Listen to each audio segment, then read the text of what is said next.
Bonjour Jean-Baptiste Léon, vous êtes le directeur des publications pour l'association Contribuables Associés.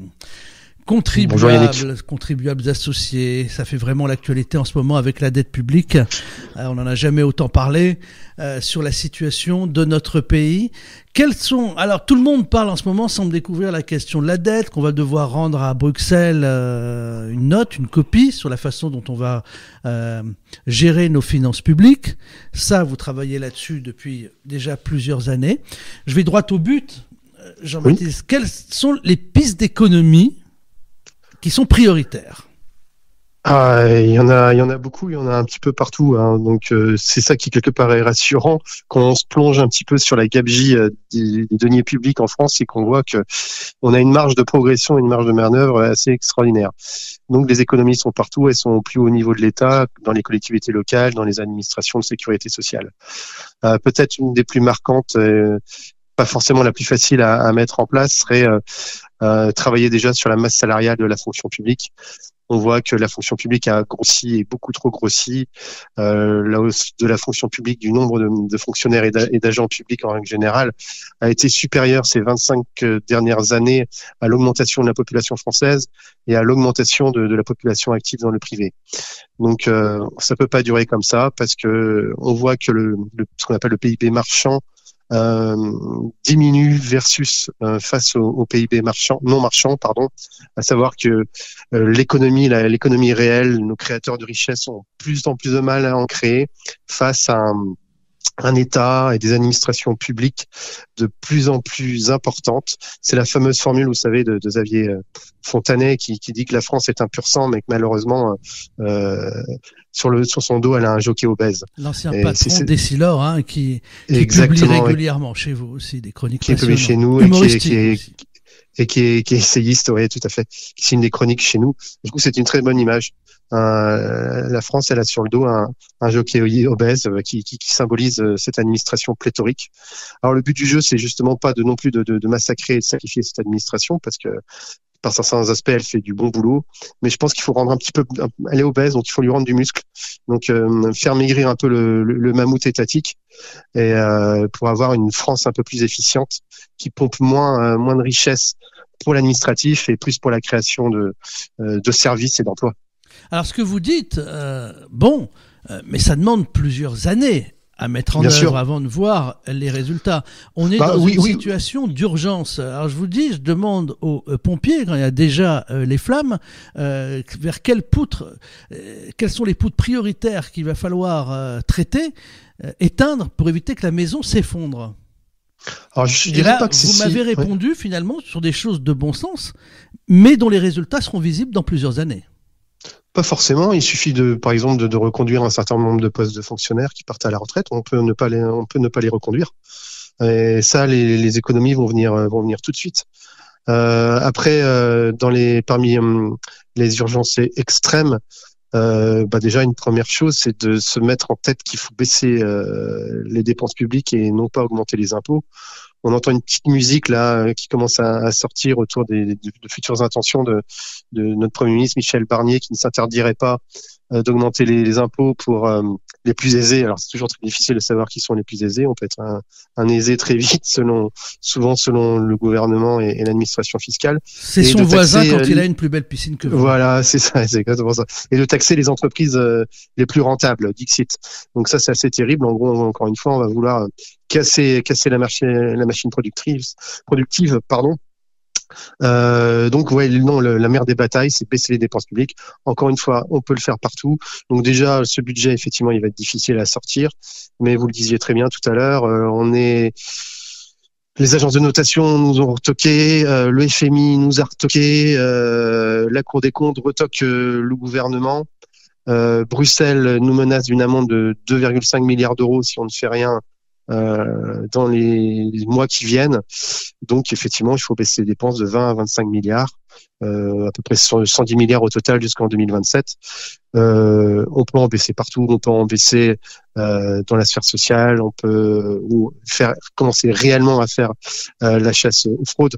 Après aussi, il y a toutes sortes de mécanismes de subventionnement d'État, que ce soit les associations, la politique de la ville et j'en passe, où l'État peut arrêter, je pense, d'arroser pour des raisons clientélistes, ou toutes sortes aussi de politiques publiques qui sont malmenées, comme beaucoup le disent de plus en plus, comme la politique d'apprentissage qui coûte extrêmement cher à l'État, près de 16 milliards par an, et qui ne donne pas, notamment pour ce qui est de l'alternance, qui ne donne pas les résultats escomptés.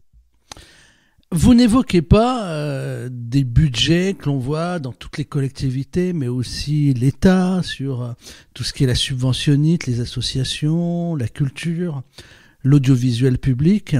Et quand on voit les chiffres, quand on les additionne, on s'aperçoit que ce sont plusieurs milliards.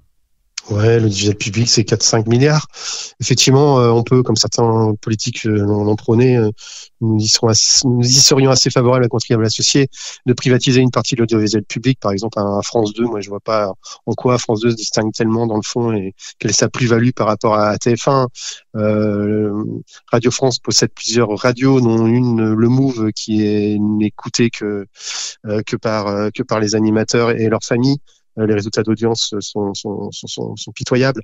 Dans les collectivités territoriales, effectivement, il y a un nombre absolument faramineux de subventions clientélistes qui sont versées aux copains et aux coquins, entre guillemets, et dans lesquelles on peut trancher sans problème aucun. Encore une fois, là, c'est une question de volonté politique.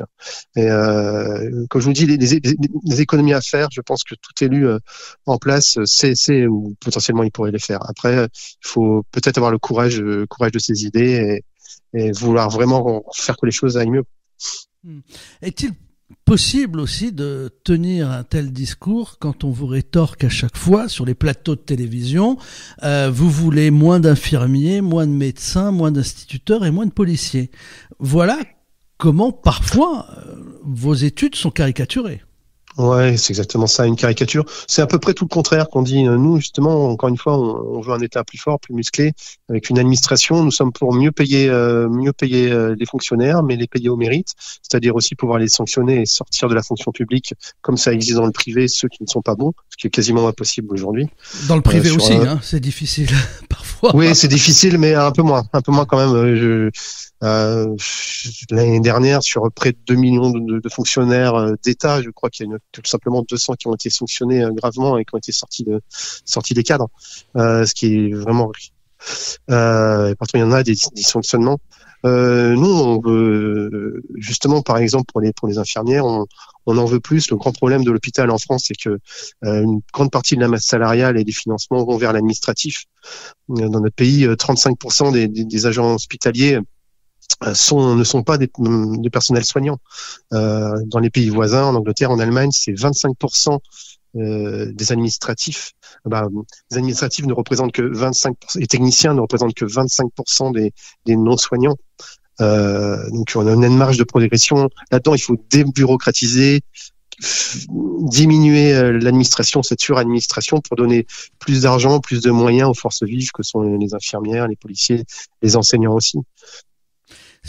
On sait bien que le nouveau gouvernement peut tenir s'il n'y a pas de motion de censure qui sera votée par le Rassemblement national.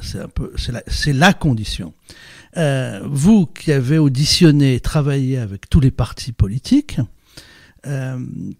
qu'est-ce qui vous semble être acceptable des deux côtés? Quels sont les points d'économie où les LR, ceux d'Édouard Philippe, ceux de Renaissance et des députés du Rassemblement national peuvent dire « Bon, on n'est pas d'accord malgré ce qui nous oppose, ça, on votera pas contre ». Il y a un sujet qui revient beaucoup, c'est la chasse aux normes administratives qui encore une fois, nuisent à notre compétitivité, nuisent aux entreprises, nuisent même aux services publics. Ça revient beaucoup.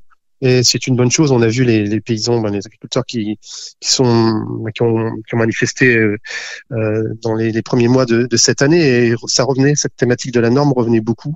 Je l'entends beaucoup effectivement aussi chez les politiques. Ça commence à faire l'unanimité, c'est bien, parce que c'est un véritable carcan normatif de règlement qui étouffe la France. Ça se chiffre en milliards d'euros par an, et c'est un gros boulet. c'est un gros boulet en termes de compétitivité et d'efficacité de nos services publics. Et là-dessus, je pense qu'on beaucoup de partis politiques peuvent se retrouver. La chasse aux normes. Mais la chasse aux normes permet de générer plus de recettes, puisqu'on donne plus de compétitivité à l'État, mais ne permet pas de baisser la dépense publique. Suis-je dans un bon compte? Elle permettra, moi effectivement, qui dit moins de normes, je pense que si elle peut faire baisser la dépense publique, parce que qui dit moins de normes, ni moins de personnes à créer les normes. Oui. Cette politique anti-normes vient aussi du fait, comme ça a été fait encore une fois dans des pays étrangers, comme les Pays-Bas par exemple. En gros, pour chaque création de normes, on en supprime une, voire deux, voire même trois dans certains pays. On a trop de certificateurs dans notre pays, donc moins produire de normes, c'est-à-dire moins de producteurs de normes, c'est-à-dire encore une fois moins de bureaucratie. Et je pense que là, on arrivera à dégager d'une part effectivement plus de croissance pour nos entreprises et aussi moins de bureaucrates qui nous étouffent. Et donc ça nous coûtera moins cher. Alors il y a les normes. Est-ce qu'il y a d'autres exemples aussi d'économie qui feraient l'unanimité spontanément? C'est quelque chose qui se rapproche aussi. C'est le millefeuille territorial. C'est cette articulation entre l'État et les collectivités locales qui ont été évaluées à 7,5 milliards d'euros par an par Boris Ravignon, qui est l'actuel maire de Charleville-Mézières, qui a été missionné par le gouvernement pour évaluer le coût de millefeuille. Et donc toutes les interactions entre État et collectivités aussi, il les a chiffrées à 7 milliards et demi.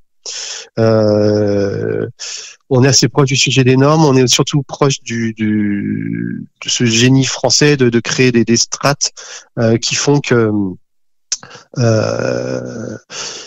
en haut comme en bas, on se marche dessus, on fait la même chose, on le trouve dans la politique, on le trouve dans la politique sanitaire, dans la politique même fiscale. Et donc mettre son nez là-dedans, je pense, pourrait faire l'unanimité. Mais en ayant un gros doute, c'est peut-être aussi braquer certains élus locaux, et parce qu'un des grands classiques, c'est dire l'État va vous dire oui, si ça déconne, s'il y a beaucoup de dépenses, c'est la faute des élus locaux. C'est ce qui a été dit, quand vous allez sur le terrain, vont vous expliquer que que c'est l'État qui dépense tout n'importe comment, mais donc ça pourrait être une piste.